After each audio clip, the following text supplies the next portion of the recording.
ये सारी चर्चा भारतीय साहित्य की महानता उसके संबंध में चल रही है।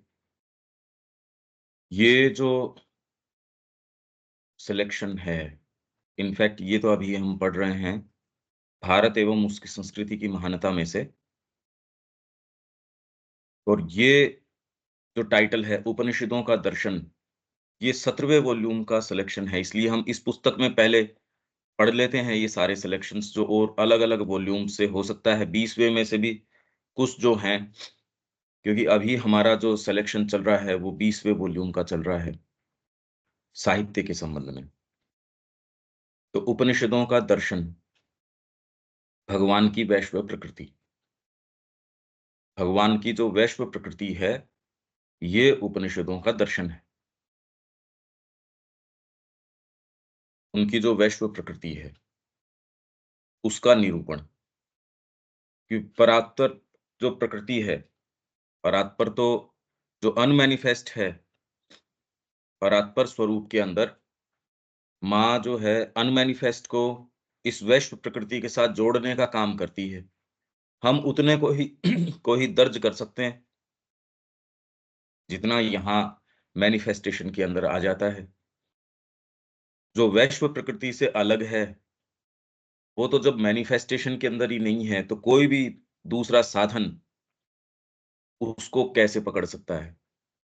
और तो चाहे हमारी समाधि अवस्था हो या कोई भी हो, कॉग्निशन के पार्ट हैं ये। अनुभव है भीतर के जितने भी फैकल्टीज़ हैं, कुछ भी।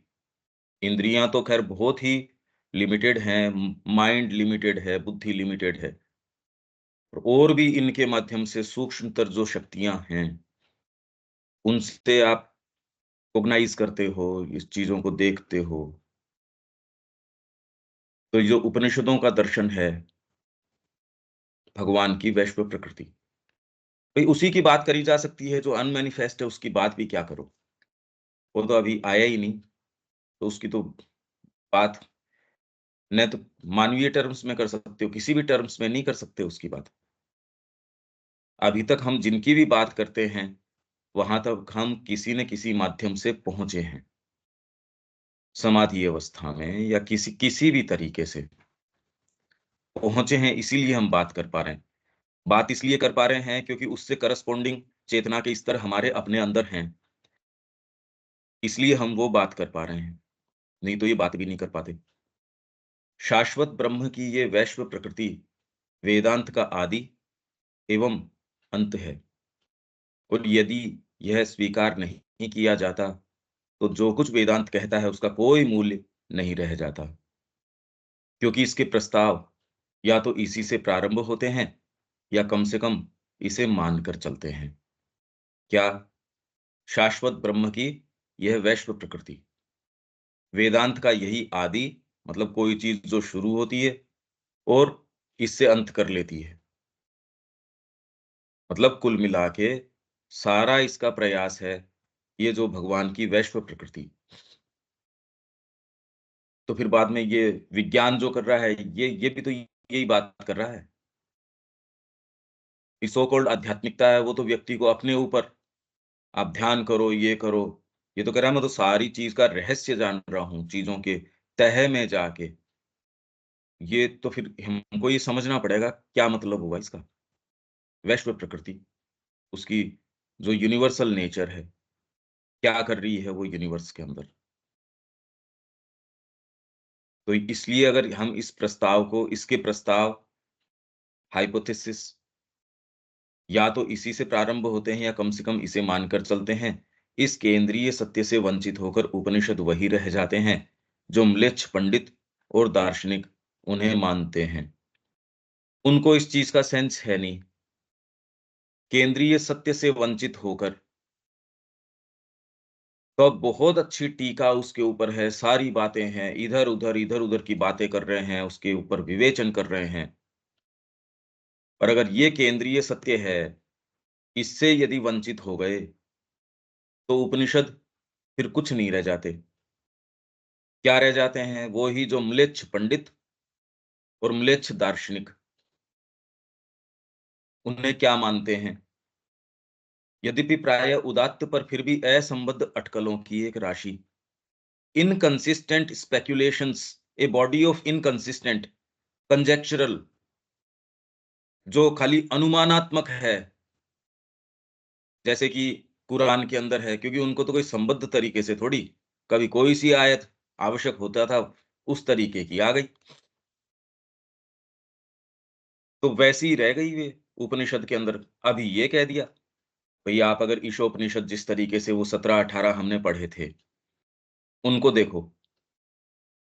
अभी कहना क्या चाहते हैं, अगर आपको उसका डीपर सेंस नहीं हुआ, आप ये कहिए तो वेद का अंत हो गया साहब, वेदांत। और टॉपमोस्ट अभिव्यक्ति है, और यहाँ धारा जो है, जो पहाड़ से नदी निकली थी, वो यहाँ एकदम साफ ग्राउंड्स के ऊपर आ गई। आप कहिए ये साफ ग्राउंड्स है, क्या इसका अर्थ क्या निकल रहा है? और कह रहे हैं इससे ये ऐसी जननी है, जिसने सारे आगे के दर्शनों को, धर्मों को, चिंतन पद्धतियों को, सारों को इसने दूध पिलाया है। क्या ये तो हम ठीक ही कह रहे थे, अब भारत इसीलिए देखने लायक नहीं है, ये इसकी जननी है, तो अब संतानें तो अब ऐसी ही होंगी। अगर आपको सेंस नहीं है, तो आप ये कहेंगे। और अगर आदर भाव आप रखने का प्रयास करते हैं और उसको फिर बाद में प्रूव करने का यदि प्रयास करते हैं, तो वो तो फिर बाद में इसमें रह नहीं जाएगा। हमको पता ही नहीं ना इसमें क्या है। हम उस चीज़ को सामने ला के ग्लोरीफाई करने का प्रयास करेंगे, जो वो कर ही नहीं रहे। ये एक बहुत बड़ी प्रॉब्लम, इसलिए श्री अरविंद ने क्या किया, ये परिप्रेक्ष्य प्रदान किया। पर कितना भी परिप्रेक्ष्य प्रदान करो, इसमें हताशा ये है कि जो लोग ये कह रहे हैं, हम आपको समझाते हैं श्री अरविंद क्या कह रहे हैं, वहाँ भी तो इसका कोई आशा नहीं बंधा रहे वो, इसके विषय में। तो जितना अगम वो था, वही बात श्री अरविंद के विषय में है। वो बात भी सारी समझाने के बाद अगम की अगम रह जाती है। प्रैक्टिकल एप्लीकेशन, साधना में सिंसियरिटी ज़रूर है, लोगों में ये नहीं है कि इनसिंसियर हैं ऐसे। उतने भर से हम ये कह सकते हैं, हाँ, इतनी बात तो है, पर जहाँ तक इसमें प्रवेश की बात है, इनको सामने लाके फिर बाद में इसको प्रैक्टिकली अप्लाई करके, ये बातें हम सारों के सामने लेके आएँ कि भई हमारे पुराणों में, भागवत में, इनमें था क्या? गीता के अंदर तो ये लिया है। अब वो लाने के बाद भी जब हमने अपनी कमेंट्री के साथ उसको देखते हैं, तो एक्चुअल वो सेंटेंसेस, ये महत् प्रयास, ये करने की ज़रूरत है। और ऐसा कोई वो बात भी नहीं है, अगर सारे कृत संकल्प हम में से ही हो जाएँ, तो क्यों नहीं होगा? भई जितने भी समय लगेगा, पर हो ज़रूर सकता है, या जितना भी होगा उतना तो प्योर होगा। शास्त्रों के सर्वाधिक अस्पष्ट कथनों पर प्रकाश डालने के लिए तुम्हारे हाथ में यह सत्य का दीपक हो, तो तुम शीघ्र ही अनुभव करोगे। कौन-सा सत्य का दीपक? कि ये वैश्व प्रकृति के जो है दर्पण है, या उसको निरूपण करने के ग्रंथ हैं, ये उसको सामने लेके आ रहे हैं। तो जैसे अपन ने ये बात करी, भई आप ध्यान कीजिए कि वेद के संबंध में 2 दिन 3 दिन अपन ने रोक लिया था। आइदर तो वो ये कहते हैं कि ये इंट्यूशन से आए, या ये इंस्पिरेशन से आए, या फिर इन्होंने इस तरीके से किया, पर ये तो सारी पद्धतियाँ हैं, उसके अंदर कंटेंट क्या है? यही तो हम बात कर रहे थे 2-3 दिन रोक के। भई ये तो आप कह रहे हो कि ये ऐसी भाषा में है जो डबल टर्म्स के अंदर हैं, द्विज है, वो इसमें प्रवेश कर सकता है। जो हायर फैकल्टीज़ हैं, माइंड से नहीं आया, वो सारी बातें ठीक है, वो प्रक्रिया की हो सकती है, वो उसके आस-पास के माहौल की हो सकती है, कंटेंट क्या है उसका? उसका कंटेंट ये है कि, और वो इतना प्रभावी क्यों है? इंस्पिरेशन से आया है, वो बात तो अच्छी बात है। कौन-सी चीज़ उसको ऐसी कि 2000 वर्षों से तो किसी ने समझा नहीं, और दूसरों ने उसे दुर्भावनाग्रस्त होकर उसको पद्धतिबद्ध कर दिया। जो कल पढ़ रहे थे हम, कि अपने मिथ्या जो आपके नोशंस हैं, उनको पद्धतिबद्ध कर देते हो, कि आप एक चीज़ समझते हो, समझ में आई नहीं, उसकी एक प्रणाली बना दी। तो वेद के अंदर भी हमने ये बात करी कि दिव्य जननी का संकल्प, माँ का संकल्प किस तरीके से प्रभावी होता है। यहाँ और कोई दूसरी चीज़ है ही नहीं। इस जगत के अंदर कोई भी प्रक्रिया का कार्य कारण नहीं है। एकमात्र कार्य कारण यदि कोई है, भाई नियम तो कार्य कारण से ही बनते हैं ना, कॉज एंड इफेक्ट, उससे आप नियम बनाने का प्रयास करते हैं। पर न तो कोई 2 चीज़ रिपीट करती, कभी भी। अगर वैश्व प्रकृति को आप देखो तो इसमें कोई भी एक पोज़ीशन में कभी कोई दूसरी चीज़ आ ही नहीं रही, रिपीट कर ही नहीं रही। तो जो नियम प्रतीत होते हैं, वो तो सर्विसेबल हैं, जिससे कि इसके माध्यम से आप यज्ञ कर सको, यज्ञ का आरोहण कर सको। बाध्यकारी नहीं है। जब नियम नहीं है, तो बाध्यकारी कैसे हो सकता है? नियम इसलिए नहीं है कि फर्स्ट ऑफ ऑल तो कोई कार्य कारण ही नहीं है। ये बात कैसे कह सकते हो? क्योंकि ऋषियों ने ये जान लिया कि यहाँ एकमात्र माँ का जो संकल्प है, वो ही प्रभावी है, तो कार्य कारण सिद्धांत कैसे हो सकता है? कारण भी वही है, कार्य भी वही करती है, तो साधना भी वही है, साधक भी वही है, साध्य भी वही है। हाँ, कॉन्शियसली यदि हम ये जान जाएँ, तो उसका आनंद और उसके अंदर अपनी भागीदारी, क्योंकि उसने एक इंडिविजुअल स्वरूप धारण कर लिया, ये करने का काम है। जब ये पिक्चर हो जाती है, तो एट लीस्ट कम से कम बौद्धिक रूप से ये स्पष्ट हो जाता है कि और कोई दूसरा कार्य करना तो ये ले डाउन ही सारा इसलिए किया हुआ है। ये सारी अभिव्यक्ति, भई कोई मानता हो या नहीं मानता हो, हम कम से कम माँ श्री अरविंद के संपर्क में हैं और वो ये कह रहे हैं, तो ये हम स्वीकार करें। और इसमें अपनी ही जो संभावनाएँ हैं, अपनी चीज़ें हैं, देखो वो कितना बाहर निकल के आती हैं, इस विचार से भी। तो ये बात वेदांत की है। वेद है, वो उस दिव्य जननी के संकल्प को अग्नि का वो रूपक दे देते हैं। अग्नि प्रज्वलित करके आपके यज्ञ का आरोहण होता है। इसके अंदर देवता, जो आपके ही साइकोलॉजिकल पावर्स हैं, वो परिपुष्ट होते हैं। आपके कोई भी गिवन मोमेंट के ऊपर ये चॉइसेस होती है। भई आप ये हवन थोड़ी करते हो, पर हर मोमेंट के ऊपर हर समय आपके पास चॉइसेस होती हैं। वो चॉइस आप अच्छे के लिए कर सकते हो, वो चॉइस आप अपनी चेतना को कुछ ढीला लेग्स छोड़ने के लिए या एकदम नीचे गिराने के लिए कर सकते हो। ये चॉइसेस हमेशा हमारे पास होती है और ये निर्भर करता है आप यज्ञ के अंदर समिधा डाल रहे हैं या पानी डाल रहे हैं। ये एक समझने की बात है। ये यज्ञ हमेशा ही चलता है, ये सबका चल रहा है। तो यद्यपि प्रायः उदात्त पर फिर भी असंबद्ध अटकलों की एक राशि रह जाती है। यही बात हमारे लिए माँ श्री अरविंद की पुस्तकों की है। हम सब ने बड़े लंबे समय से इनसे संपर्क रखा है, पर अब ये हमने कहना शुरू किया है कि अब हम यहाँ पहुँचे हैं, इस स्पष्टता पे कि साधना तो करनी ही पड़ेगी। ये एक अच्छी बात है। कम से कम एक, भले अंदर से समझ में आया या नहीं आया, कम से कम ज़बान पे तो आया। नहीं, इतने दिन तो हम साधना कर ही रहे थे। इतने दिन तो इसमें थे कि हम तो साधना ही कर रहे हैं। अब इस आवश्यकता के ऊपर आए कि ये करने की आवश्यकता है।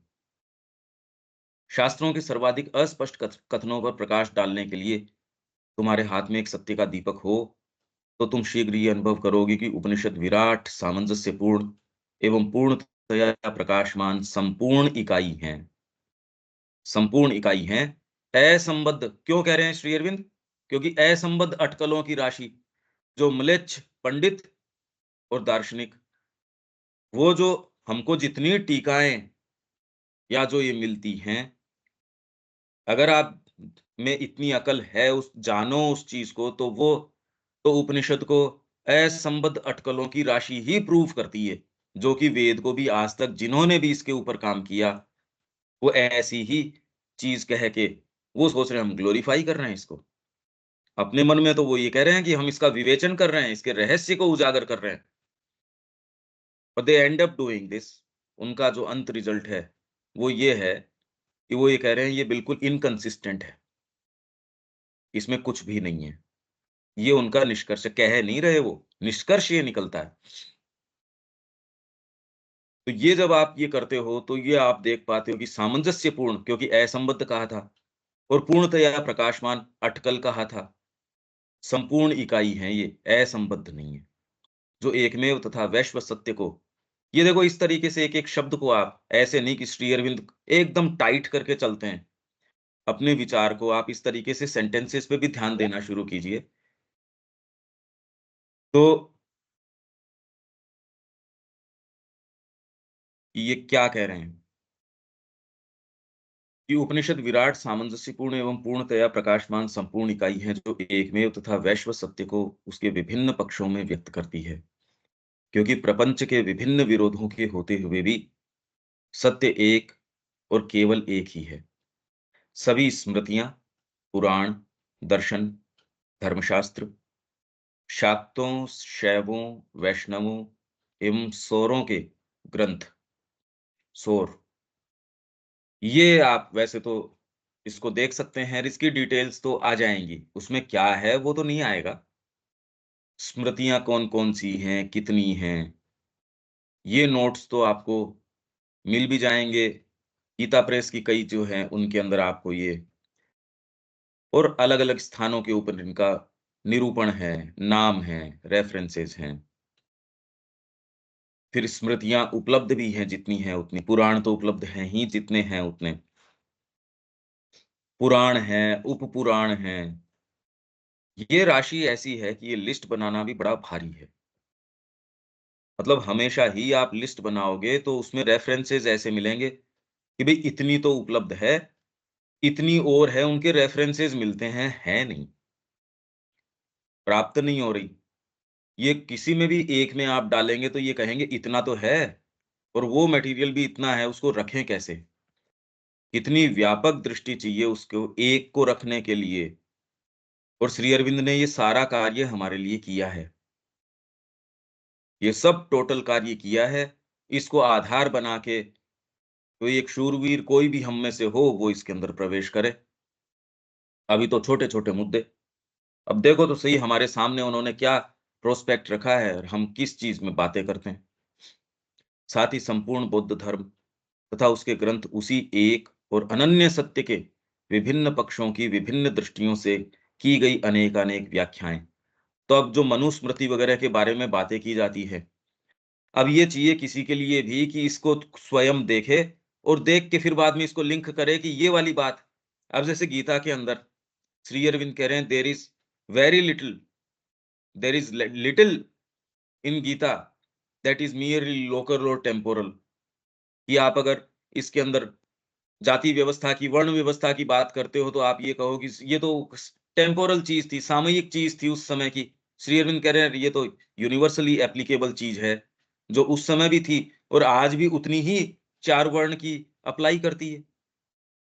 वैसे ही यज्ञ का कॉन्सेप्ट गीता का श्री अरविंद ने कहा कि भी आप अगर इसको खाली आनुष्ठानिक यज्ञ से मानते हो, ये नहीं, ये तो गीता के ही अर्थ को संकीर्ण कर देना है। तो अब इसको इसके यूनिवर्सल अर्थ के अंदर ले। तो वैसे ही जो स्मृतियों के बारे में इतना जो भ्रम फैला हुआ है, ये चीजें करने की, सामने लाने की आवश्यकता है। ये यदि हम करते हैं, इसके अंदर हम बाध्य होंगे बार-बार श्री अरबिंदो को रेफर करने के लिए। भई और तो कोई पर्सपेक्टिव दे नहीं रहा है इसके बारे में। तो आप ये देखेंगे इसके बारे में इन्होंने क्या कहा, तो इंडिपेंडेंटली और कोई दूसरी चीज़ करने की आवश्यकता नहीं है। ये आप तभी इनके संपर्क में आ पाएँगे जब आप अपनी खुद की लेयर्स को, अपनी तहों को, जो तह है हमारी, उनको देखेंगे। हम अपने आप को ही देखेंगे इसमें। हमारी पूरी सत्ता हमारे सामने तार-तार एकदम सामने आ जाएगी। सोचिए क्या ये प्रयास हो सकता है। ये एक्चुअल करने के कार्य हैं। नहीं तो आप ये कहो कि भारत विश्व गुरु बनेगा, ये बनेगा, करना एक जना चाहता नहीं इसको। जो हम संपर्क में हैं, वो ही नहीं करना चाहेंगे तो फिर हम कि दूसरे कर देंगे इसको विश्व गुरु। श्री अरविंद के बिना ही कर देंगे इसको। कैसे कर देंगे? किस चीज़ से कर देंगे? क्योंकि एक योग दिवस आपने मनाना शुरू कर दिया। वो तो वैसा ही है कि उपनिषद के ऊपर तो इन्होंने कमेंट्री करी है, पर उससे प्रूव ये करते हैं असंबद्ध अटकलों की राशि है साहब। हम तो वो भी नहीं कर रहे। तो ये तामसिकता छोड़ दें हम, और जिसमें हमको लगता है कि ये उसको गंभीरता से उसकी पहले तैयारी करें और उसमें लगें। उसमें कुछ लोगों की रिपोर्ट ये है कि पहले जो हेल्थ के उनके इश्यूज़ थे वो ठीक हो गए। जब आप एनर्जीज वर्तमान एनर्जीज कमजोर हैं और जैसे ही आप एनर्जी का ट्रांजैक्शन शुरू करते हैं, कोई भी यात्रा तय करते हैं, धीरे धीरे धीरे धीरे आपको एनर्जी मिलना शुरू हो जाती है। आपकी कई समस्याएं हैं, वो कह रहा है यार इससे कैसे हुआ? पहले मैं गोलियां खाता था, मेरी गोलियां छूट गई। हम यहाँ कौन सी हीलिंग कर रहे हैं, पर इससे पावरफुल हीलिंग और क्या हो सकती है? श्री अरविंद के शब्दों का आप प्रतिदिन ये करके ये चेंजेस देख सकते हैं। जीवन में यदि आप ये करते हैं, एकदम जीवन चेंज हो जाएगा। आप लाइट एंड ट्रुथ की कंडीशंस के अंदर आ जाएँगे। तो सभी स्मृतियाँ, पुराण, अब पुराण क्या कर रहे हैं? कैसे खोलें उसको? ये नहीं हाँ, हाँ, हम समझ गए। समझ कहाँ गए? उन एक पुराण को पकड़ो और अब उसके रूपक को, वो जो बात कर रहे हैं, उस रूपक को कैसे खोलें? हमको नहीं समझ में आता। उसको जब हम पढ़ें, पढ़ के उनको समझाओ। जो प्रयास अपन कर रहे हैं रामचरितमानस के अंदर, उसमें पता चलता है कि समझाओ अभी इसको। जब पलट के प्रश्न करते हैं भी, इसका कुछ समझ नहीं आ रहा, क्या कर रहे हैं ये? दर्शन, फिलॉसफी, उसके अंदर कि भी धर्म को कहाँ रखें? धर्मशास्त्र, फिलॉसफी करती क्या है?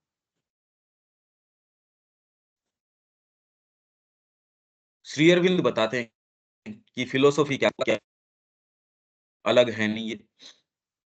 पर शक्ति पक्ष क्या करता है? शिव जो ट्रांसेंडेंट है वो क्या करते हैं? वैष्णव, सौर, साथ ही संपूर्ण बौद्ध धर्म तथा उसके ग्रंथ उसी एक और अनन्य सत्य के विभिन्न पक्षों की विभिन्न दृष्टियों से की गई अनेकानेक व्याख्याएं, टिप्पणियां एवं टीकाएं मात्र हैं। अब ये तो कैसे समझ जाएं? वेदांत है, वो वेद की ही बात को निरूपित कर रहा है। एक थोड़ी सी उसमें ये इसी का एक्सटेंशन है, ये यही तो कह रहे हैं, अनेकानेक व्याख्याएं उसी सत्य की विभिन्न पक्षों की। मतलब सत्य है एक ही और उसके विभिन्न पक्ष। अरे भाई, श्री अरविंद की ही पुस्तक पढ़ रहे हैं हम। उसमें एक शब्द लिया, उसको इतना खोला अपन ने कि एक सेशन पूरा उस एक शब्द के ऊपर चला गया। क्या एक पैराग्राफ पे?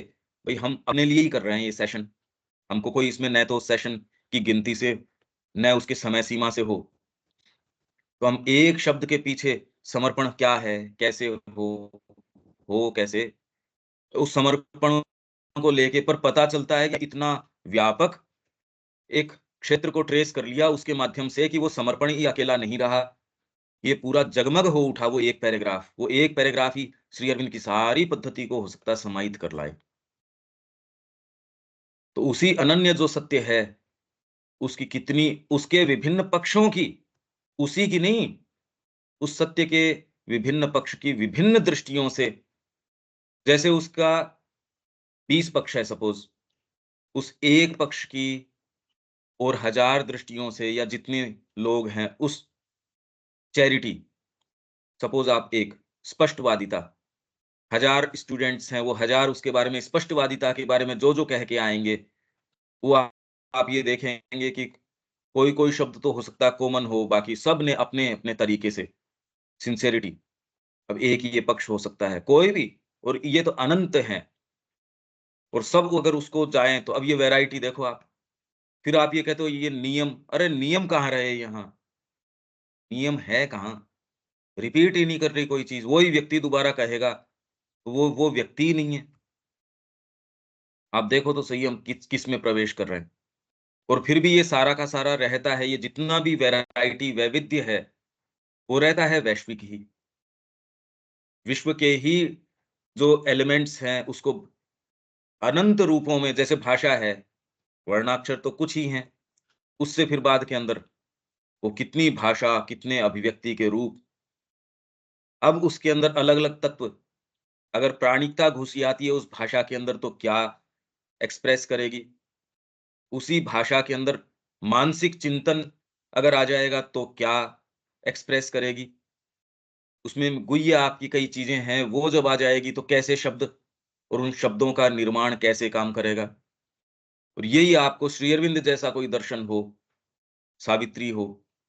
अब वो तो अच्छे भले अंग्रेजी जानते लोग भी बात शब्द की नहीं है, पर क्या करें अब इसका समझ ही नहीं आ रहा।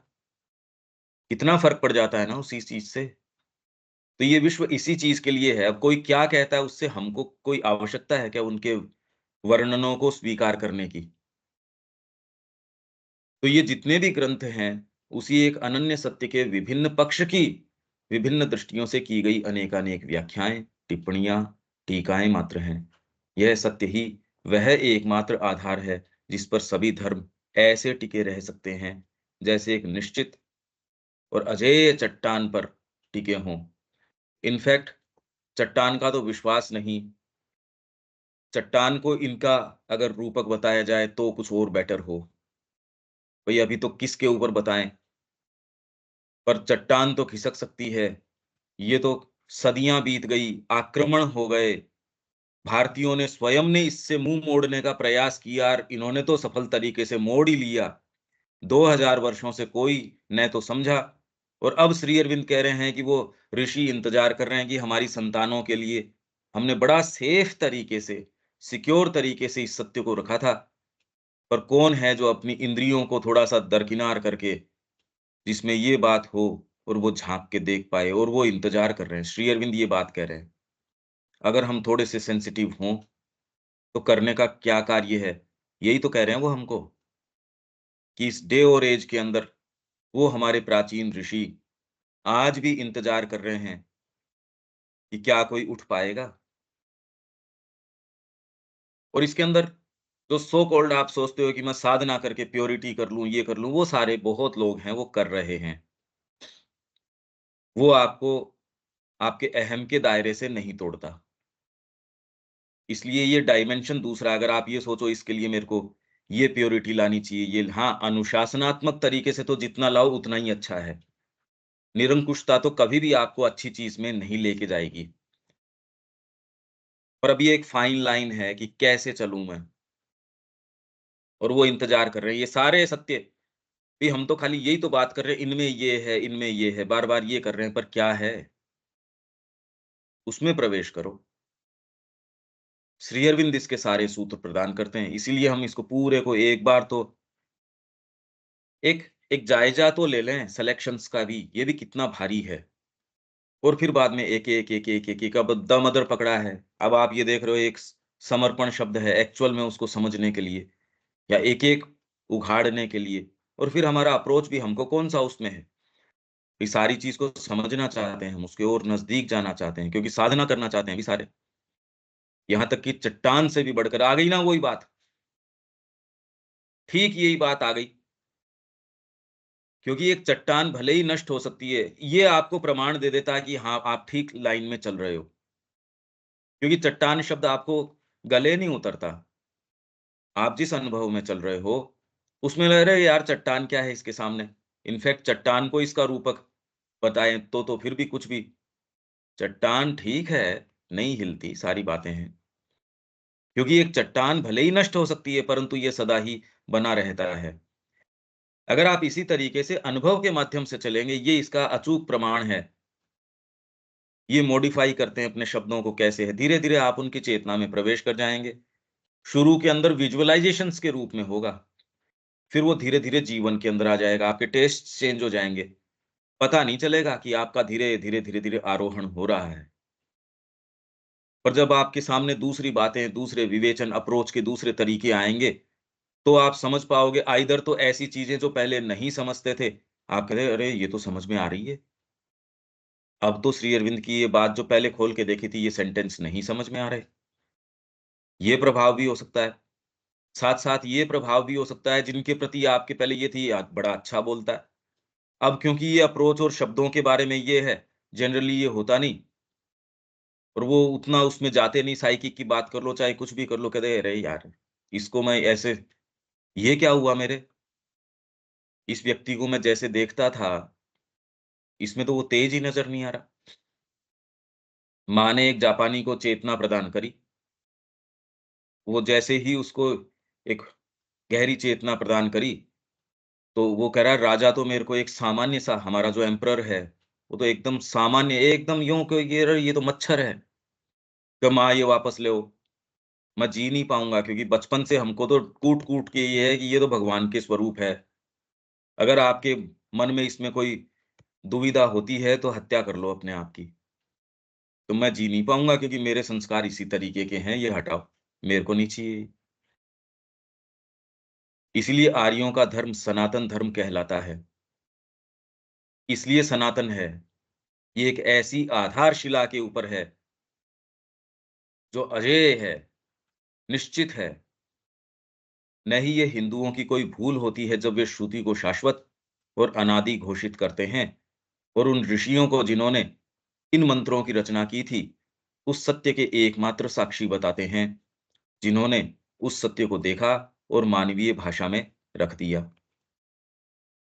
ह्यूमन लैंग्वेज इसलिए बोल रहे हैं क्योंकि वैसे वेदों की लैंग्वेज कोई ह्यूमन नहीं है, वो तो डिवाइन लैंग्वेज, संस्कृत अपने आप के अंदर देव भाषा है, मानव भाषा ही नहीं है वो, क्योंकि मानव ने वो रची नहीं, वो तो वस्तुओं के मूल में है, वो उस चीज़ को पुकारती है, भई नाम रूपात्मक सृष्टि है ये।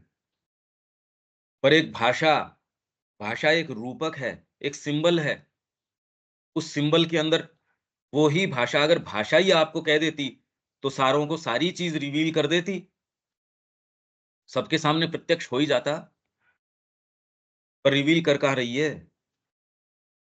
हम भाषा ही तो खोल रहे हैं इसके अंदर, पर इसके अंदर हर व्यक्ति बैठा यहाँ अपने-अपने स्तर के ऊपर और अपने-अपने तरीके से इसमें प्रयास कर रहा है भीतर जाने का।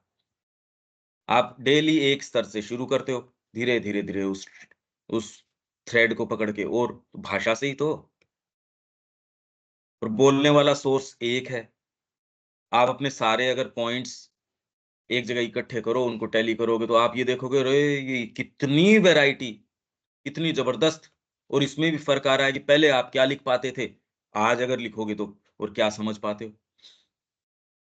तो मानवीय भाषा में रख दिया।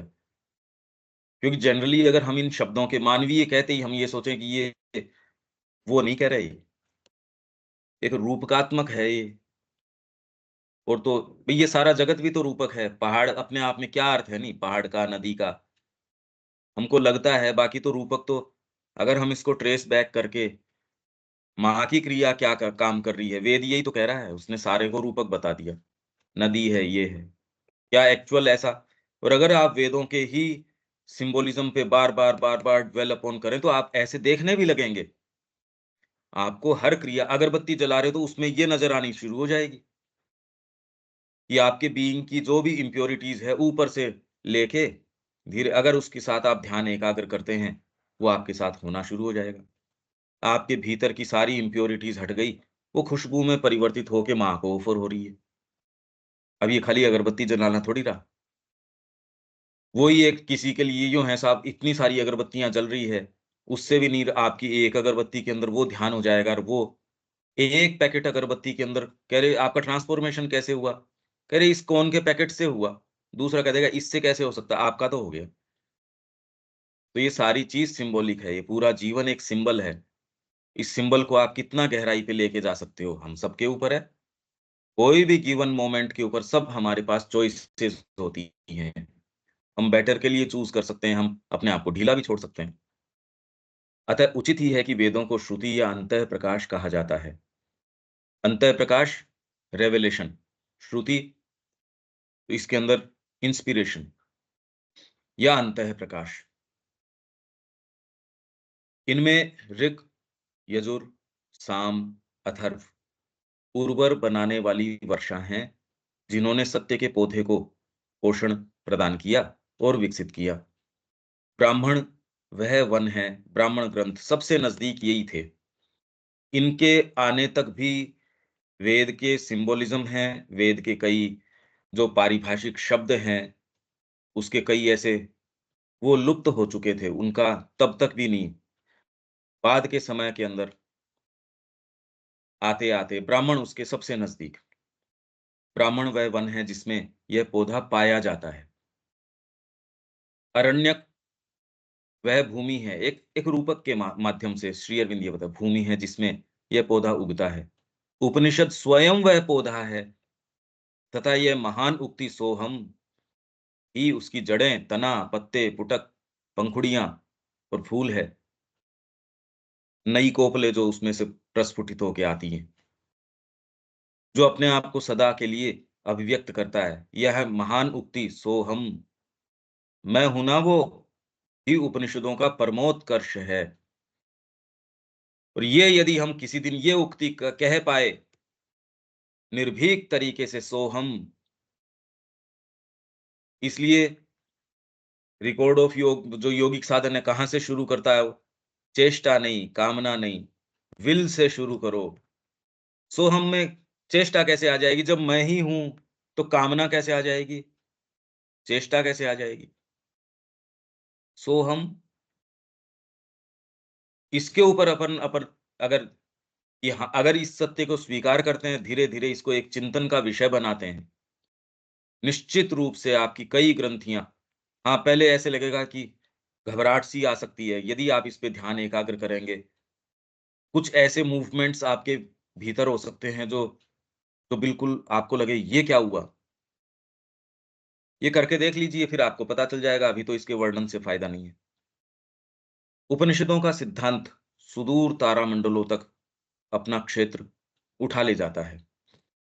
ये 15 नंबर है, ये 18वें वॉल्यूम का है। मतलब ये हो गया आपका केना एंड अदर उपनिषद्स, उसका एक है। अब 16 नंबर है, ये भी 18 का है। दर्शन विषयक जो ऊपर गया था 14 नंबर, वो आपका 17वें का, वो ईशोपनिषद से। दर्शन विषयक मतलब फिलोसॉफिकल, सभी समस्याओं का उत्तर एकमात्र प्रश्न है, मैं क्या हूं? भई हम इसीलिए इसी प्रश्न को कि हम किस रियलिटी के संपर्क में आ रहे हैं, उसी रियलिटी के संपर्क में आ रहे हैं जो आप हो, नहीं तो नहीं आ सकते थे। इसी कक्षा के अंदर बैठ के कोई मानवीय अगर जिसके चेतना नहीं हो, छिपकली हो, वो पुस्तकों के संपर्क में उसके ऊपर से गुज़र जाएगी, पुस्तक के संपर्क में नहीं आएगी। उसको कभी ये सेंस भी नहीं आएगा। तो आप उसी के संपर्क में आ सकते हो, जो आप हो। इसलिए ये प्रश्न मैं क्या हूँ? मैं हूँ वो ही रियलिटी है। उसके अलावा तो है ही नहीं ना रियलिटी। मैं क्या हूँ पर निर्भर करता है। केवल मनुष्य के सत्य स्वरूप को जानने के बाद ही हम ईश्वर को जान सकते हैं, क्योंकि वो अलग नहीं है। यही जो सर्टिट्यूड्स, फिर पढ़ देता हूँ क्योंकि रिपीट करना हमेशा ही अच्छा रहता है। 12वें वॉल्यूम के अंदर सर्टिट्यूड्स। ये बात जितनी बार कही जाए पर विश्वास ही नहीं होती। ये देखो आप,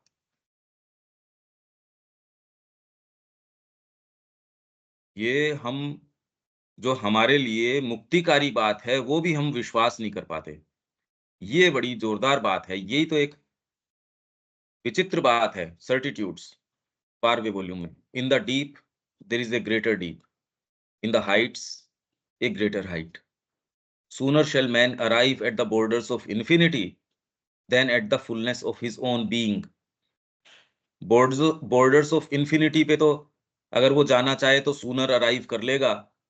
fullness of his own being, हम एक छोटा सा इसको मान लेते हैं, इस शरीर का हो जाए, मतलब शरीर से ज्यादा तो, और कुछ उसमें जो प्राण कुछ है, मन से तो कोई संपर्क होता नहीं। For that being is infinity is God. I aspire to infinite force, infinite knowledge, infinite bliss. Can I attain it? Yes, but the nature of infinity is that it has no end. Say not therefore that I attain it, I become it. Only so can man attain God, by becoming God. But before attaining, he can enter into relations with him. To enter into relations with God is yoga, the highest rapture and the noblest utility. There are relations within the compass of humanity we have developed. इनको हम क्या-क्या नाम देते हैं? Prayer, worship, Adoration, sacrifice, thought, faith, science, philosophy. ये approaches हैं, जो मैं अभी कह रहा था, धर्म किस तरीके से क्या कार्य करता है, आपका विज्ञान क्या कार्य कर रहा है, किसके संपर्क में आ रहा है। There are other relations beyond our developed capacity, but within the compass of the humanity we have yet to develop, अभी तो बहुत बाकी है, बहुत ज़्यादा बाकी है। अभी तो एडवांसमेंट इस पे चल रहा है कि माइंड को आपने सबसर्वियंस के अंदर लगा रखा है, कि शरीर के परिरक्षण के ऊपर, और खाली परिरक्षण नहीं, घोर रूप से आपके वाइटल छोटी-छोटी चीज़ें कि भई ये क्यों? ये प्रश्न नहीं, है ही नहीं। Those are the relations that are attained by the various practices we usually call योग। तो अब इसमें भारतीय संस्कृति में कि ये जो कह रहे हैं मैं क्या हूँ, पर निर्भर केवल मनुष्य के सत्य स्वरूप को जानने के बाद ही हम ईश्वर को जान सकते हैं। मतलब मनुष्य के सत्य स्वरूप को जान के ईश्वर को जान सकते हो। कैसी विचित्र बात है। ये दूसरे कह रहे ईश्वर को जानो, तो खुद को जानो। ये कह रहे मनुष्य के सत्य स्वरूप को, क्योंकि अब आप हो ही नहीं अलग। तो जब आध्यात्मिकता को हम पहले ही क्लास हमारी इससे शुरू हुई थी, क्या है आध्यात्मिकता? तो वो कह रहे हैं a mutual debt binds man to the supreme. आप वो बन गए, तो आप कैसे वहां तक वापस खुद बन सकते हो? बस जो प्रैक्टिस है वो बढ़िया है, जो तरीके हैं, जो पद्धतियां हैं सो बढ़िया है, वहां तक ले जाती है वो। भाई मेरे गंतव्य तक जो गाड़ी जाती है वो बढ़िया है। हाँ जी, ये गंतव्य तक ये सारी जा रही है, अब इसके अंदर ये तो फिर अब चयन कर लेते हैं इसके अंदर, वो तो फिर भी ठीक है। पर अपने आप के अंदर पद्धति विशेष क्या मतलब हुआ उसका? कि मैं मालाएँ जप लूँ, पर मेरे को तो माँ ने दूसरा काम बताया। माला जपना तो मेरे को लेके जाएगा नहीं वहाँ, वो तो अहंकार का परिवर्धन कर देगा।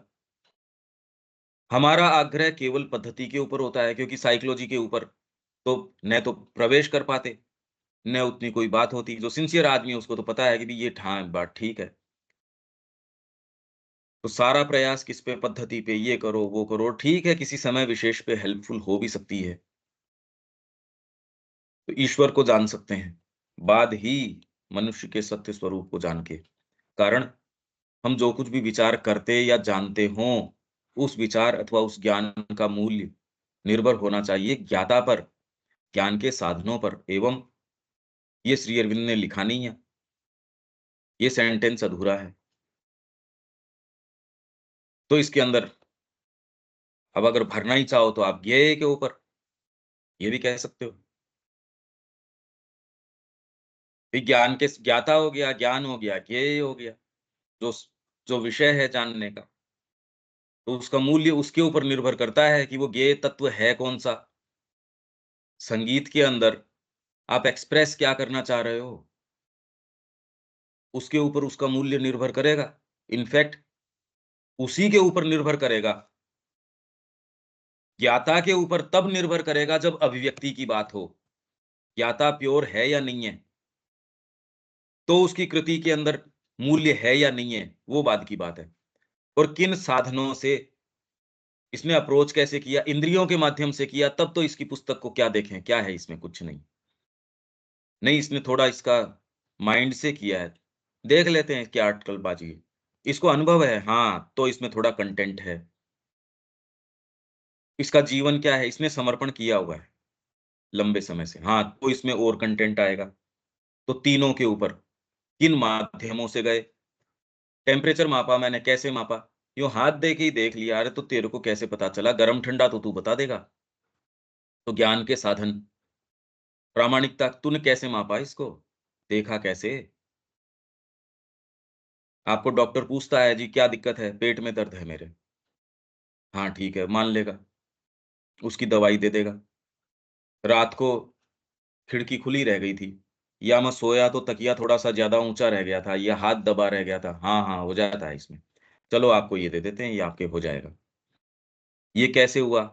रात को माँ का प्रकाश दिखा था, या एक ग्रीन लाइट दिखी थी, या ऐसा हुआ था। उसके बाद थोड़ा पेट के अंदर यूँ मेरे को महसूस हुआ, जलन सी महसूस हुई, ये महसूस हुआ, वो। अरे यार, हैल्यूसिनेशन है ये। वो स्वीकार ही नहीं करेगा इस बात को। तो वैसे ही हम जिन माध्यमों से विज्ञान ने कहा हम स्वीकार कर रहे हैं, जबकि हमको देखना पड़ेगा किन माध्यमों से हम रियलिटी के पास जा रहे हैं। उसका क्षेत्र एक लिमिटेड क्षेत्र तो हो सकता है, कि मैंने नाप के देखा, फीते से नाप के देख लिया, पर जो फीते से भावना कितनी है आपकी, मैं आपसे बहुत प्रेम करता हूँ। ला भैया फीता ला, चलो नाप के देखते हैं। अरे पर ये फीते का प्रोविंस नहीं है ना। तो ज्ञान के साधन कौन से हैं? और वो साधन इस पे निर्भर करेंगे कि ज्ञाता कौन है। साधन बिल्कुल फॉल्टलेस हैं, जो कि नहीं होते, पर हैं। मान लो, आँखें परफेक्ट है आपकी, विज़न परफेक्ट है, पर देखने वाली कॉन्शसनेस पे निर्भर करेगा कि जो ज्ञेय वस्तु है सामने, मूर्ति है, क्या है, उसमें देखोगे क्या? उस पे सारी चीज़ निर्भर ज्ञान करेगा। एक कोई बहुत सटीक विज़न है, नज़दीक जाके मूर्ति देख भी ली, अब वो बच्चा उसको बनाएगा, क्या बना लेगा उसका? तो इस सारी कृति का मूल्य क्या रहा? कुछ नहीं। पर इतना ही है कि एक एजुकेटिव तरीके का हाँ, भी इसकी प्रोग्रेस हो रही है, बस। तो ज्ञान का मूल्य निर्भर होना चाहिए ज्ञाता पर, ज्ञान के साधनों पर, एवं अब ये पता नहीं एवं क्या है? मूल में तो श्री अरविंद ने लिखा नहीं। तो ये तत्व हम अब भर सकते हैं, ये पर। जो तत्व जिसके पास जा रहे हो, नहीं तो ज्ञाता क्या कर लेगा? और ज्ञान के साधन क्या कर लेंगे? तत्व पे डिपेंड करता है क्या लेके आ रहे हो आप। ज्ञाता बहुत अच्छा हो, तत्व है ही नहीं, क्या कर लेगा वो? भई हारमोनियम जो आपका ज्ञान का साधन है, सपोज़ मतलब बजाने साधन है आपका अभिव्यक्ति का, टूटा-फूटा है, पर मास्टरफुल एक संगीतकार है, वो उस टूटे हारमोनियम का भी वो बना देगा, जो एक दूसरा व्यक्ति जिसको ज्ञान नहीं है, ज्ञान का साधन तो परफेक्ट है आपके पास, ज्ञाता कमज़ोर है, तो उस हारमोनियम का क्या बनाएगा? आपने बढ़िया से बढ़िया हारमोनियम उसको दे दिया, स्केल चेंजर दे दिया, ये वो सारे दे दिए, पर न तो उसको वो आता, और जो ये संगीतकार अच्छा है, पर गेय विषय उसका बड़ा कमज़ोर है, क्या ले आएगा? जैसे पश्चिम का संगीत, तो ये तीनों तत्व हो गए इसमें। तीसरा हो सकता है, हम ये ऐसे मान सकते हैं, ये अधूरा छोड़ा हुआ है श्री अरविंद का। दर्शन विषयक समस्त प्रश्नों के लिए वेदांत का, क्योंकि ये नहीं जानबूझ के छोड़ा है, इसमें वो पेज फट गया होगा, दीमक खा गई होगी, जो भी कारण रहा होगा, या छोड़ दिया होगा। अब क्यों छोड़ा होगा? फिल इन द ब्लैंक्स तो रखा नहीं श्री अरविंद ने। लिखते टाइम कि ये लिख दिया, बाकी छोड़ दिया। दर्शन विषयक समस्त प्रश्नों के लिए वेदांत का अंतिम एवं एकमात्र उत्तर एक ही सशक्त एवं चिर स्मरणीय उक्ति सोहम में निहित है, मैं वह हूँ। अथवा अधिक स्पष्ट रूप से, या जिज्ञासु जिज्ञासु के प्रश्न के लिए उत्तर है अहम ब्रह्मास्मि। मैं ब्रह्म हूँ, मैं ब्रह्म हूँ। समस्त प्रकंपनों एवं संकोचों को काटते हुए, समस्त संदेहों तथा प्रतिबंधों की उपेक्षा करते हुए, बड़ी दृढ़ तथा साहसपूर्ण तीक्ष्णता के साथ यह उत्तर मनुष्य और एवं ईश्वर के पूर्ण तादात्म्य की घोषणा करता है। और ये इंद्रियों के तो समझ में नहीं आती। मैं वो ही हूँ, और गुरु कहता साक्षात परम ब्रह्म। तो ये साक्षात कौन-सा है?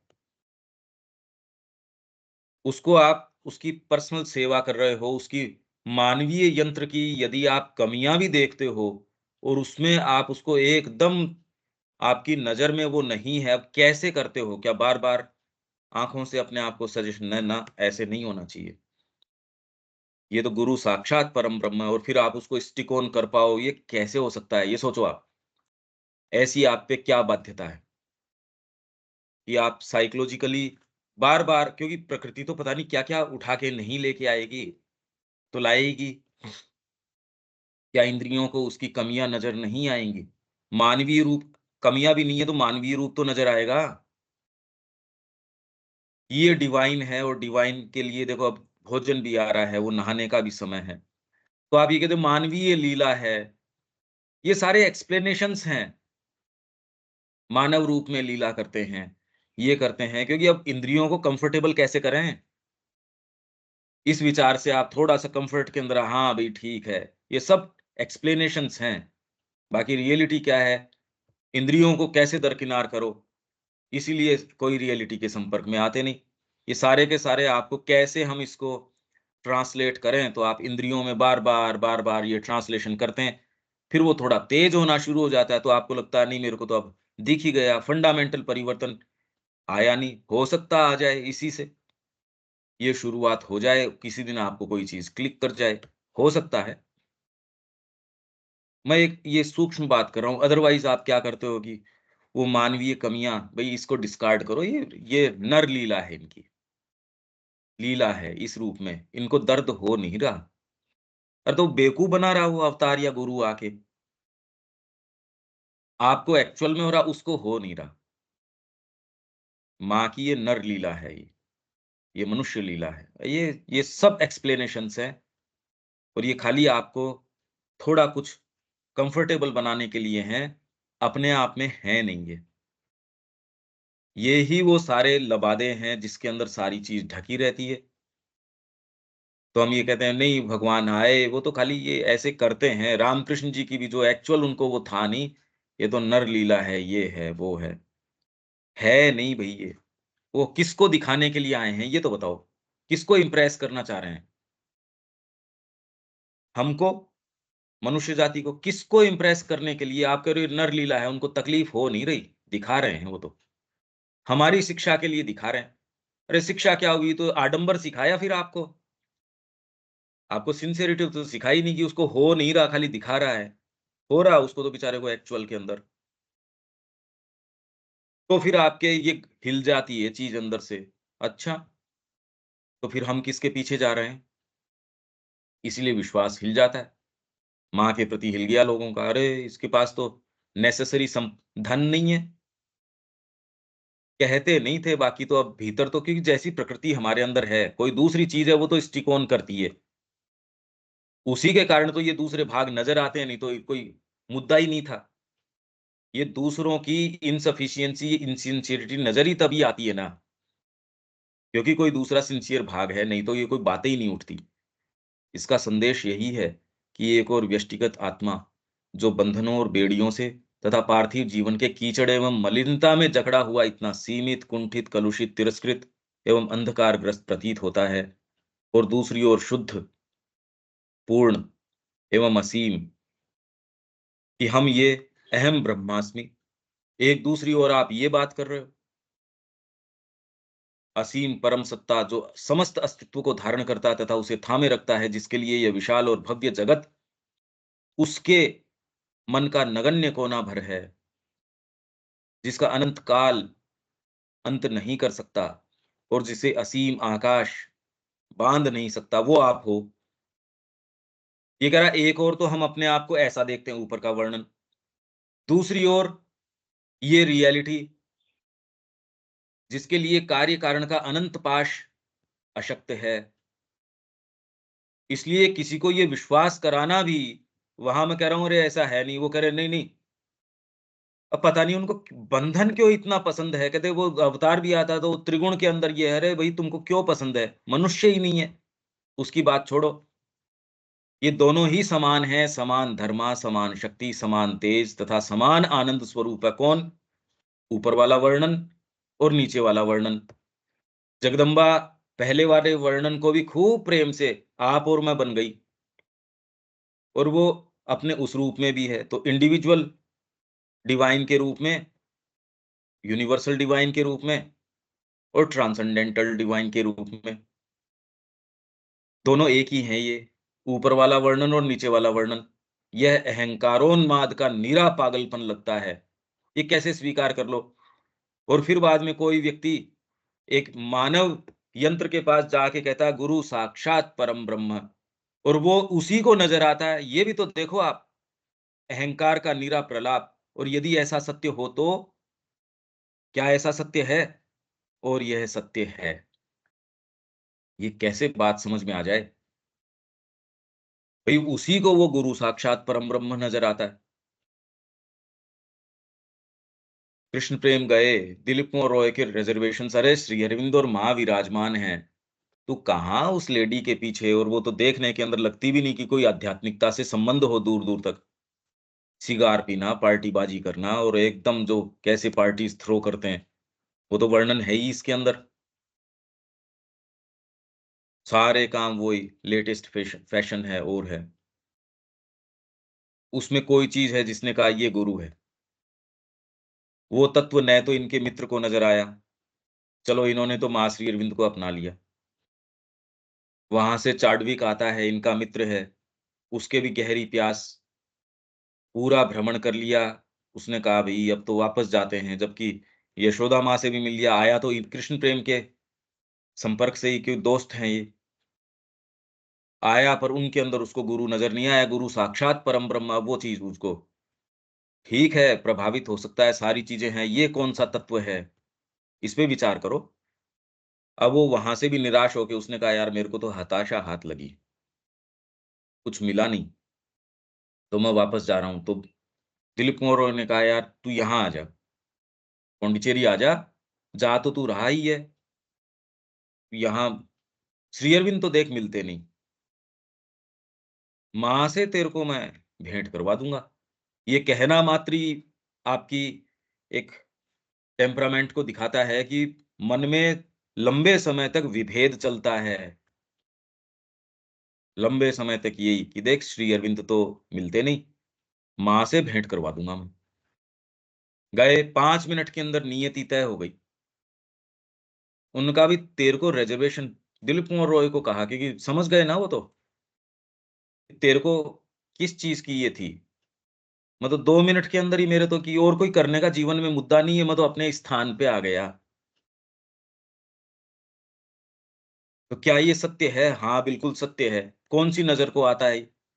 कौन-सी दृष्टि को ये सत्य नज़र आता है? ये उदाहरण तो हमारे सामने हैं। बिल्कुल ऐसी कोई चीज़ है, ऐसा कोई सत्य है, ऐसी कोई निश्चित है ये तो उसमें होता क्या है? अब यही एक विचित्र बात है, क्योंकि अभी तो हमको कल्पना ही तो करनी पड़ रही है। जब तक पाँव नहीं उठ रहे इसके लिए, अभी तो कल्पना ही है। आपको बुद्धि से, हाँ, उसकी भी उपयोगिता है। उसकी बड़ी इम्पोर्टेंट उपयोगिता है ये करना भी। पर इसका कोई शॉर्टकट नहीं है कि माँ आज के बाद इन कंसर्न्स के लिए तो मेरा जीवन नहीं है, खत्म। जो होगा सो होगा। नहीं तो अगर जो होगा तो कार्य कारण में तो हो ही, फिर माँ का संकल्प कैसे कार्य करेगा? तो आप उसी तरीके से, चाहे आप दूसरा व्यक्ति वेदांत की बात कर रहा हो और की कर रहा है, पर एक्चुअल उसने पदार्पण नहीं किया। और जिसने पदार्पण कर लिया वो 1 सेकंड भी ये वाली बात नहीं कर रहा, न दर्शन की कर रहा, न चिंतन की कर रहा। वो तो बातें ही ऐसी कर रहा है जिसको आप आध्यात्मिकता के दायरे में मानते ही नहीं। पर वो जितनी गति से आध्यात्मिकता कर रहा है, वो दूसरा वाला तो अभी तो पदार्पण पे ही नहीं आ रहा। तो ये सारी गुत्थी भीतर की है, बड़ी विचित्र है ये। बुद्धि इसके अतिरिक्त अन्य किसी निष्कर्ष पर नहीं पहुँच सकती। योग का, इन्वर्टेड कोमास में, इससे कम किसी अनुभूति पर अंत नहीं होता। ईश्वर का साक्षात दर्शन करने वाले उन सैकड़ों पवित्र प्रत्यक्षदर्शियों के वचन इससे कुछ कम अद्भुत संदेश नहीं देते। वो चाहे ब्रह्म का उसको हुआ हो या नहीं हुआ हो, गुरु तो मिल गया, इंद्रियों से तो नहीं दिखा वो। तो मतलब कोई न कोई आपके पास दूसरी चीज़ आई, इंद्रियाँ उसको क्लाउड नहीं कर सकती। एक समय विशेष के लिए आपके अंदर कोई भी भाव उठ सकता है, कुछ भी उठ सकता है, पर भीतर से कोई दूसरा जो आपके चेंज आया है, जिसने आपको द्विज बना दिया, वो उठा के फेंक देगा उसको, हटो। और ये साधना इस तरीके से चलती रहती है। सोचो अब ये क्या है ये? तो खाली विचार पे ही रहोगे या कभी इसको देख भी पाओगे कि ये चीज़ क्या है?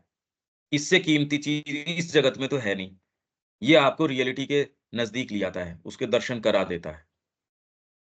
ये हम वेद वेदांत इनकी कि वो निरूपण क्या कर रहे हैं, इसकी चर्चा कर रहे हैं। एक्चुअल्स तो इसके अभी भी चूक निकलते हैं। यहाँ हमको विराम देना पड़ेगा देविका जी।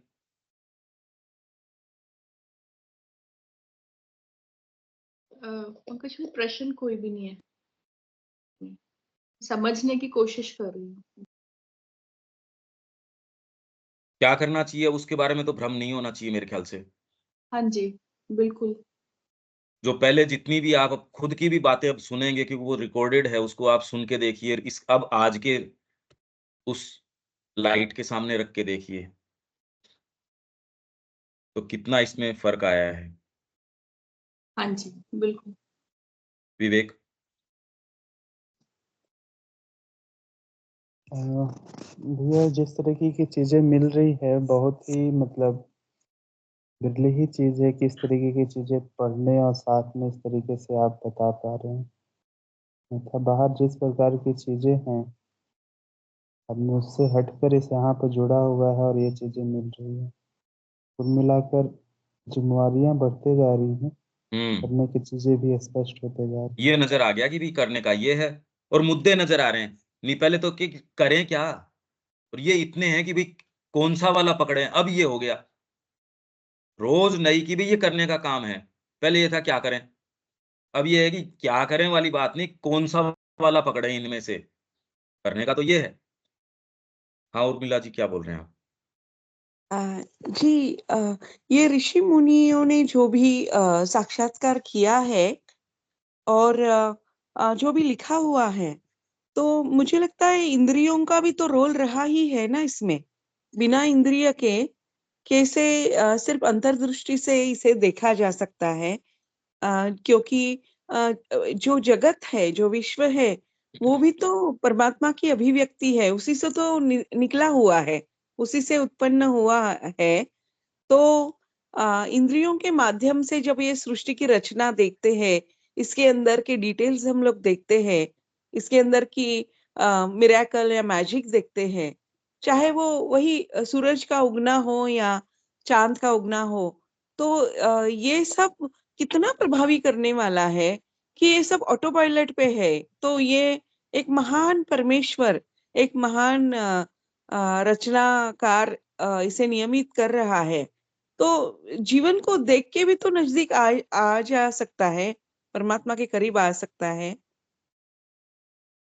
इंद्रियां तो आपको आपको लगता है एक माध्यम है, बाकी इंद्रियों से ऊपर है मनस। एक्चुअल इंद्री तो मनस है। अगर मनस नहीं हो तो आपकी रेटिना पे कोई चीज पड़ेगी तो भी आपको रजिस्टर नहीं करेगी। नाक सूंघ नहीं पाएगा, त्वचा टच नहीं कर पाएगी, यदि वो इंप्रेशंस जाके मनस के अंदर नहीं। तो एक्चुअल इंद्री तो है मनस, और उसको इन किन्हीं भी माध्यमों की आवश्यकता नहीं है। ये तो सांख्य कह रहा है, सारी योग की पद्धतियां उसको स्वीकार करती है। बात इंद्रियों की नहीं है, इनके माध्यम से आप किस रियलिटी के संपर्क में आ रहे हो उसकी है। कान तो आपके हो सकते हैं, पर संगीत के थोड़ी संपर्क में आ सकते हो। उसके लिए कल्टीवेशन चाहिए। भाषा आपको आ सकती है, पर सावित्री में प्रवेश कर लो, भाषा के कारण नहीं हो सकता। कलाकृति तो सारी देख रहे हैं। श्री अरविंद ने वर्णन कर दिया करनाली का, तो आप जाके कोई संपर्क में आ जाओगे, जरूरी नहीं है। श्री अरविंद का वर्णन पढ़ के भी संपर्क में आ जाओगे, कोई जरूरी नहीं है। भीतर से आपके होगा, इंद्रियां वही देख पाएगी।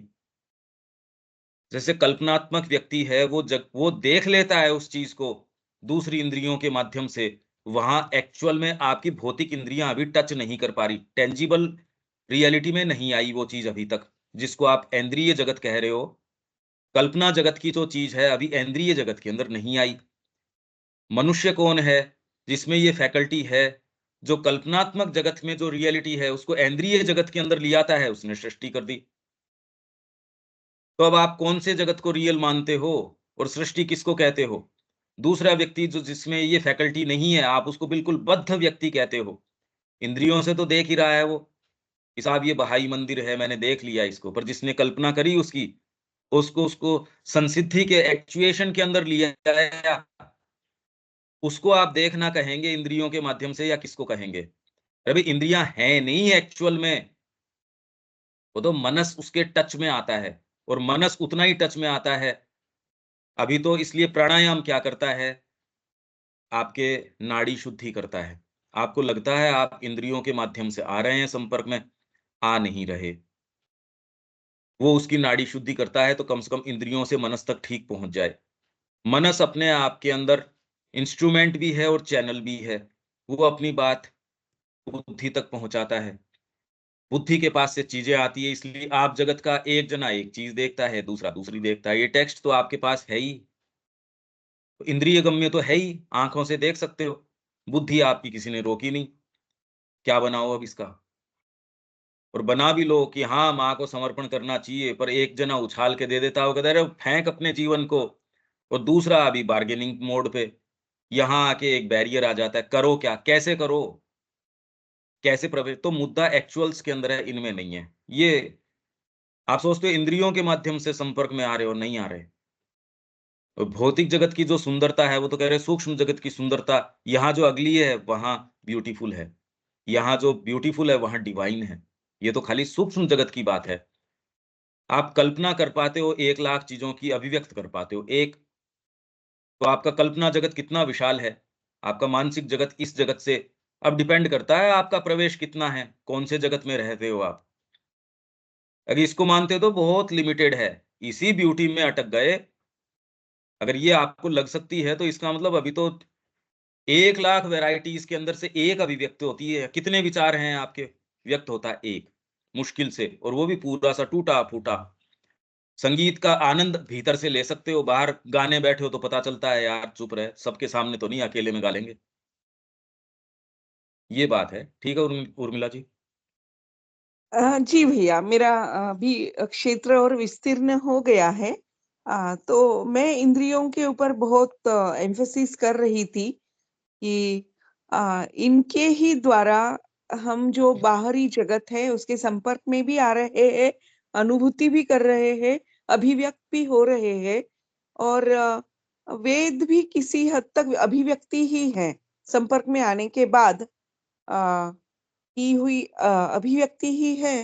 तो मुझे मैं उसमें अटकी थी, लेकिन जब आपने कहा कि 100 कल्पनाओं में से एक ही कल्पना को हम अभिव्यक्त कर पाते हैं ठीक ठाक से, तो हाँ, कल्पना जगत जो है, मनुष्य का जो जगत है, वो ज्यादा विस्तृत है। वो तो ये बहुत मैं, विशाल है, बहुत विशाल है। और लेकिन अगर उसमें दम नहीं है ना, कितनी भी कल्पनाएं करो और उसको मूर्त ना करो, तो फिर उसका क्या उपयोग है? अरे पर सैद्धांतिक रूप से तो जगत को मान ही लिया आपने कि वो विशाल है। जी, यूटिलिटी की बात जी, नहीं कर रहा मैं, विशालता तो है ही। जी हाँ, जी हाँ। बस आप रहते नहीं रहते उससे कोई जगत होना नहीं होना थोड़ी बंद हो गया। संगीत के अंदर कितने जनों का प्रवेश है सच्चे संगीत में, तो इससे क्या संगीत के थोड़ी फर्क पड़ा। इससे ये पता चला कि वो निरे पशु हैं। साहित्य में कितने जनों का, वेद में तो 2000 वर्षों से प्रवेश नहीं रहा, तो इससे समस्या वेद की थोड़ी है, समस्या तो उन बेवकूफों की है जो उसमें प्रवेश नहीं कर पा रहे। इनसफिशियंसी हमारी है, उस वस्तु की थोड़ी है। एक मुझे सुंदर सा ये याद आ रहा है कोट, गॉड का उन लोगों ने एक्सप्लेनेशन ऐसा दिया है, ग्रैंड ओवरऑल डिजाइन। ये सारा जो जगत का डिजाइन है, grand overall design is God. तो हर चीज में उसकी अभिव्यक्ति, वो तो हर मन है चीज में। आपका, जो वो कह रहे हैं हाँ, वो तो मन है। क्योंकि ये सारा निर्माण मानसिक चेतना ने किया, इसलिए इस डेफिनेशन को काम में लेते हो तो मन से परे नहीं जाती। भाई मानसिक चेतना से पहले तो पशु तो कहते नहीं थे ये बात, नहीं, मनुष्य ने कही ये बात, तो इसलिए मानसिक चेतना आई, उसने ये बात कही। आगे वाली चेतना आएगी, वो क्या कहेगी वो इनको सेंस नहीं है। तो ये सारा निर्माण यदि कहा जाए तो मन का निर्माण है बाय डेफिनेशन। जी, जी। और क्या ये पशु जगत और वनस्पति जगत, उनको इंडिविजुअलिटी का कभी एहसास ही नहीं होता ना, वो वननेस में ही रहते हैं ना, उन्हें नहीं सब एक ही लगता है। ना, उनके कॉग्निशन के तरीके अलग हैं। हम अपनी इंद्रियों को सोचते हैं कि इंद्रियों के तरीके यही होते होंगे जो 5 हमको दे रखी हैं। हमारी भी तो इससे ज्यादा है इंद्रियां।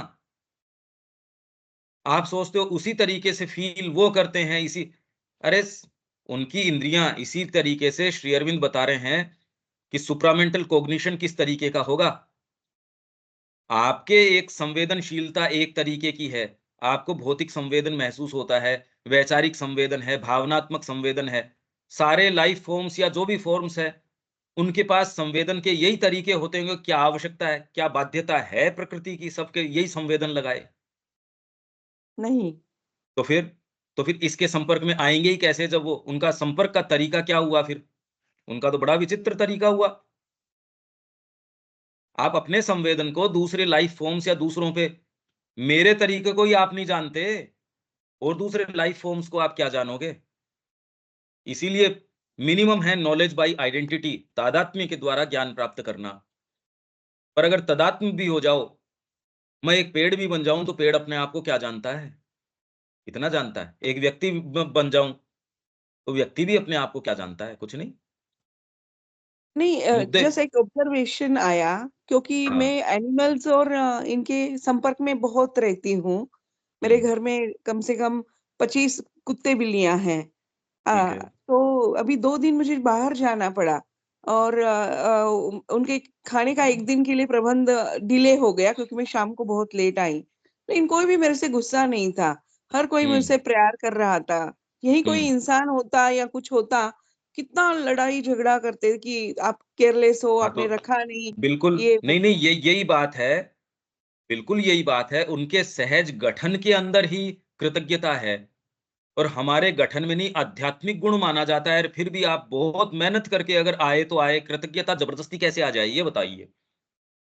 हाँ, तो हमारे तो मुझे ये लगता कहा है कि ये वननेस में ही, ये भगवान में ही स्थित है और हम ही भगवान के बाहर, ईश्वर के बाहर जाते हैं, इसलिए हमें सहज स्वीकार भाव नहीं आता या फिर कृतज्ञता नहीं, नहीं नहीं, आती। इसका कोई भगवान से और उससे क्या क्या संबंध हुआ? इस बात से क्या संबंध हुआ? आपको इनमें एक सहजता अभिव्यक्ति, कहाँ से आई? इनमें सहजता, ये कृतज्ञता कहाँ से आई फिर? क्योंकि माइंड नहीं है, इंस्टिंक्ट है। माइंड का प्रवेश होने से कई चीजें जो फॉल्सहुड वगैरह हैं, वो प्रवेश कर जाती हैं। मनुष्य के संपर्क से पशुओं में भी आ जाती है। दिखावा आ जाता है उनके बीच, उनके अंदर।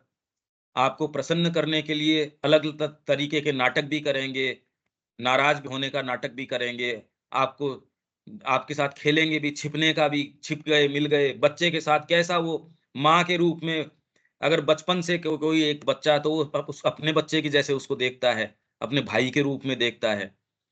और उतनी गहरी इनकी तकलीफ भी होती है। मनुष्य उसको ले जाता है, पालता है, फिर कहीं ले गया गाड़ी के अंदर, जाके छोड़ ही आया उसको। तो ये जनरली जो जिस तरीके से सामने रखा जाता है, केवल माँ को आप देखोगे तो ये चीज़ें समझ में आएँगी। श्री अरविंद कह रहे हैं, उन्हीं से इसका परिप्रेक्ष्य मिलेगा और कोई दूसरा तो बताता ही नहीं इसके विषय में। अच्छा, लेकिन ये जो भाव है ना, मुझे थोड़ा ये हुआ कि ये मेरे अंदर सदैव क्यों नहीं है? मैं यही भी तो विचित्र कृतज्ञता बात में है। रहती हूँ। अरे उर्मिला जी, यही तो जोरदार बात है। हम कहने को एक हायर चेतना में होके भी, बार-बार मैं यही तो कह रहा हूँ, जो पशु के लिए सहज सुलभ चीज़ है, वो हमारे लिए दुर्लभ है। ये देखो क्या हो रहा है। पर इससे हमको कोई चिंता-विंता की ज़रूरत नहीं है। तो हमको क्या होना चाहिए मनुष्य बन के, मानवीयता क्या होनी चाहिए, जिसमें प्रवेश है उसमें तो होना ही चाहिए ना। हम वही मुद्दे करें जो पशु भी जो काम नहीं करता, ये तो एक हीनता की बात हो गई। तो ये भी हमको इसी के लिए प्रेरित करता है कि मैं जैसा भी हूँ उठा के माँ के चरणों में दो, बस। जी, कोई भी बात करो, निष्कर्ष यही है उसका, साधना में प्रवेश करो, बस। जी, जी। हाँ, देविका जी क्या बोल रहे हो आप? पंकज भाई, मेरे को पूछना था, ये मनस और माइंड ये एक ही है ना? नहीं, तो इंद्रिय क्या? मन जो है बेसिकली लेयर्स हैं इसकी। माइंड तो फिर बाद में, मनस जो इंद्रिय मन है, वो इंद्रियों की रिपोर्ट इकट्ठी करता है। ये अपनी जो किताब है ना, डिवाइन लाइफ मैनिफेस्टो, हाँ उसमें जी। वर्गीकरण अच्छे से लेटर्स में तो है ही है श्री अरविंद के, पर वो तो इतना वास्ट है, तो आपके पास वो पुस्तक है ही। हाँ हिंदी में जी। अगर किस आपके पास पृथ्वी पर दिव्य जीवन का आविर्भाव, ये पुस्तक है। उसमें ये सारा पूरा डिज़ाइन, भौतिक का, प्राण का, मन का, ये पूरा डिज़ाइन दिया हुआ है उसमें। वो देख सकते हो आप। ठीक। ठीक है? रविकांत जी ठीक है? हाँ जी, उर्मिला जी का डिस्कशन बहुत ही महत्वपूर्ण था और उनकी जो ये एक कशिश है कि जो पशुओं में चेतना है, वो ऐसी चेतना जो सदैव इन्होंने प्रोड्यूस किया, हमारे अंदर क्यों नहीं है? ये सोचनीय प्रश्न है कि हम उस स्टेज पे क्यों नहीं है? हाँ, पर उसकी आवश्यकता नहीं है, क्योंकि अच्छा, प्रकृति ने उसकी कोई आवश्यकता एज़ सच नहीं है, अच्छा, क्योंकि प्रकृति ने एक नया रूप, हमको एकमात्र प्रीऑक्यूपेशन है कि माँ के प्रति हम कैसे अनन्यता रख पाएँ, बस। उसमें जो गुण आ जाए तो बढ़िया है, अगर माँ को गुण नहीं चाहिए तो आपको और मेरे को इंडिपेंडेंटली गुण चाहिए क्यों? ये बताइए? हमको तो नहीं चाहिए। उसके लिए अगर उदारता कार्य में आती है तो उदारता बढ़िया है, अगर कृपणता ज़रूरी है तो हमको उदारता क्यों चाहिए? माँ के कार्य के लिए जो ज़रूरी है वो चाहिए। समझ गया। तो प्रकृति ने जहाँ जो चीज़ ज़रूरी है उसने अभिव्यक्ति करी। मेरे को क्या चीज़ की आवश्यकता है, माँ मेरे हृदय के अंदर बता देगी, उतनी चीज़ शुद्धता की ज़रूरत है, प्योरिटी ला देगी, और अपने आप में इंडिपेंडेंट प्योरिटी भी नहीं है। प्योरिटी भी वही है कि अपने कोई दूसरा विचार, कोई दूसरा भाव, कोई दूसरी चीज वो न आए जो माँ के कंड्यूसिव न हो। बस ये प्योरिटी है कि आपके बीइंग में माँ के अलावा कोई दूसरी चीज का प्रवेश हो ही न पाए। ये है प्योरिटी। आपके कर्मों से निर्धारित नहीं हो सकता। भगवान कृष्ण को अर्जुन नहीं जान सकता तो और किसको हम जानेंगे? इसलिए ये बाहरी कोई प्रमाण नहीं है इसका। ठीक है रविकांत जी? ठीक है भैया ये सिर्फ लास्ट ये, तो क्या आप ये कहना चाहते हैं कि हम बहुत फ्लेक्सिबल रहे, जिस मोमेंट में जो जरूरत है वो माँ हमसे परिवर्तित कर लेगी, या माँ हमसे, हम सिर्फ एक खाली रहे, स्पेस रहे, ऐसा आपका कहना है? अगर कर पाए तो, कि माँ ही आपके माध्यम से जैसा करवाना हो वैसा करवा ले, ये कर पाए तो।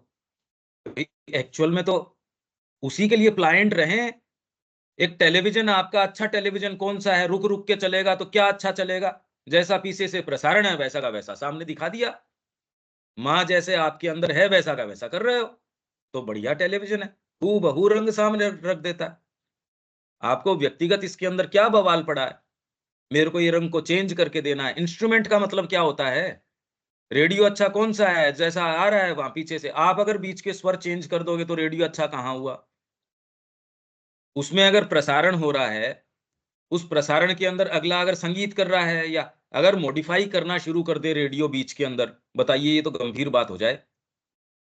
उस पे जैसा आ रहा आप सामने दे रहे हो, बस। जी बहुत बहुत धन्यवाद, बहुत क्लैरिटी मिल गई। ठीक है, यहाँ विराम देते हैं। Thank you, thank you. जय श्री राम। जय श्रीमान। जय श्री जय श्री